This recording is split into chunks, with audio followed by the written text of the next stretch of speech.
If you disappeared for 30 days, would your business survive without you?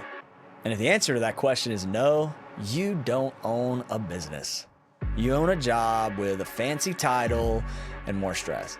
In today's episode, I'm breaking down the uncomfortable truth that most entrepreneurs refuse to face.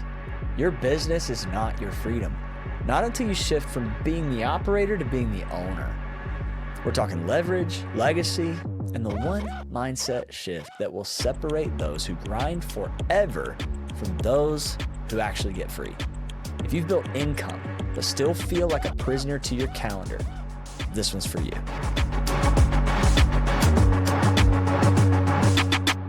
All right, welcome back to Own the Exit. I'm your host, Caleb Edwards. Today, we're talking about something that most entrepreneurs don't want to admit, but really need to hear. Your business is not your freedom. Let that sit for a second. I don't care how much revenue you're doing, how stacked your calendar is, how hyped your followers are. If your business can't run without you, then you're not free yet. You're just a high-paid employee in a system that you built, that you now serve. And that's not ownership, that's enslavement dressed up as success. Let's break this down. Entrepreneurship has become the modern day gold rush. Everybody wants to be their own boss. Everybody wants to work from a laptop in Cabo. Everybody wants freedom. But here's the problem. Freedom isn't found in being busy. It's found in being unnecessary. Let me say it again. The less your business depends on you, the more free you actually are. But we're living in an era where hustle culture is marketed like a badge of honor. The grind is glamorized. Being booked and busy is praised like it's the goal. But I'll be real with you. If you're still trading your time for every dollar, even if you own the LLC, you don't own your freedom. You're leasing your life to the business you built. And it doesn't matter whether you're selling a product, coaching clients, building a brand, flipping real estate.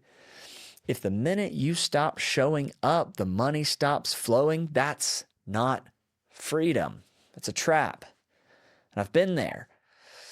I've built companies that looked great from the outside, had the sales numbers, had the momentum, had the highlight reel, but behind the curtain, exhausted, overcommitted, disconnected from the things that matter because every dollar was tied to my presence.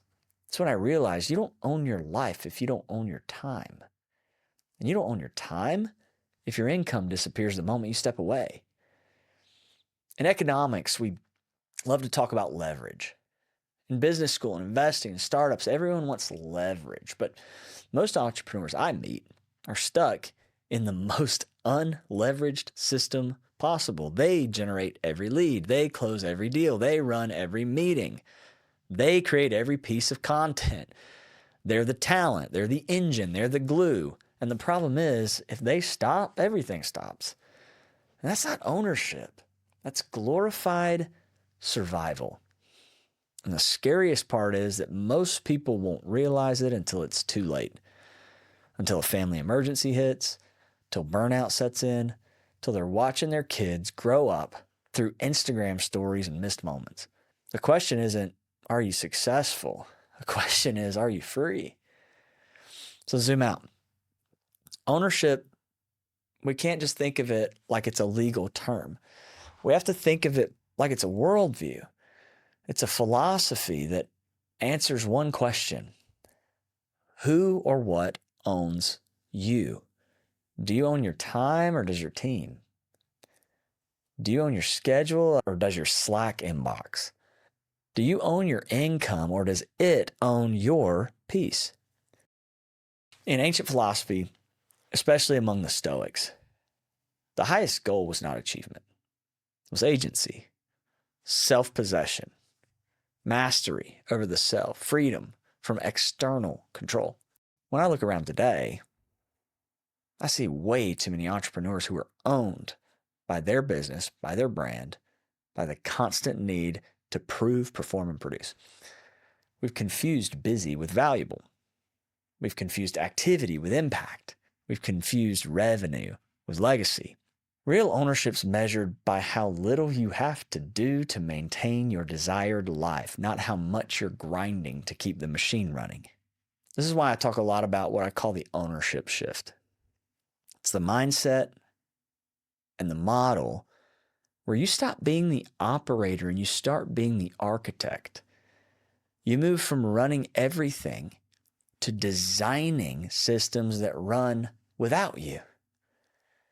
Reacting to problems, you move from reacting to problems to building infrastructure that prevents them. You move from always showing up to owning equity that pays you even when you don't show up. Because ownership isn't just about money. It's about margin. Margin to be present, to think clearly, to say no, to walk away, to take a month off when life happens and come back to something that grew in your absence. That's exactly what I'm building, and that's what I want for you. So how do you move from glorified self-employment to actual ownership? Let me give you 3 moves. Number 1, audit your income for leverage. Ask the question, what streams still pay me when I'm not there? And if the answer is none, you're not free, you're exposed. Number 2, build or plug into ownership-based systems.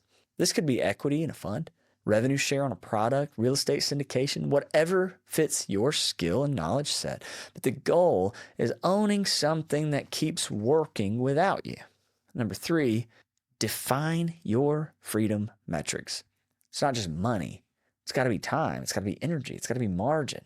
The ability to walk away and still be in control. Now, I share my personal story a lot, but it's because it drives everything that I do. What I talk about, I didn't get it from a book. I got it through living life and life punching me in the freaking face. When my son Zion had a stroke, I dropped everything. For 4.5 months, I wasn't posting, selling, scaling, or building. I was present at the hospital, praying, holding him, hoping. And I've told you before, I lost 40% of my net worth in that season, and I'd do it again tomorrow. Because what good is a business if you can't walk away when it matters most? And that moment exposed everything, my false sense of control, my addiction to activity, and the systems that weren't really built for freedom. And since then, my mission has been crystal clear. Help serious action takers get money out of the way by plugging into vehicles that work for them, not the other way around. It's time for you to escape grind culture and step into true ownership. And if you're listening to this podcast and you're feeling that tension, that sense that you're building something, but it might be building you into a prison, you're not alone, but you are responsible. You were made for ownership, not overwork. Okay, so today I challenge you to start making that shift. Not tomorrow, not the next day, not after the next launch, not after the next big product debut. Now. Today's the only day you have. Audit your time, rebuild your systems, protect your margin, because legacy, it's not what you leave behind alone. It's what you live out in front of the people who matter most. And that's what we're building. Thanks for listening to Own the Exit. If this hit you, share it. DM me on Instagram @CalebInvesting. Start a conversation, and I'll see you on the next episode.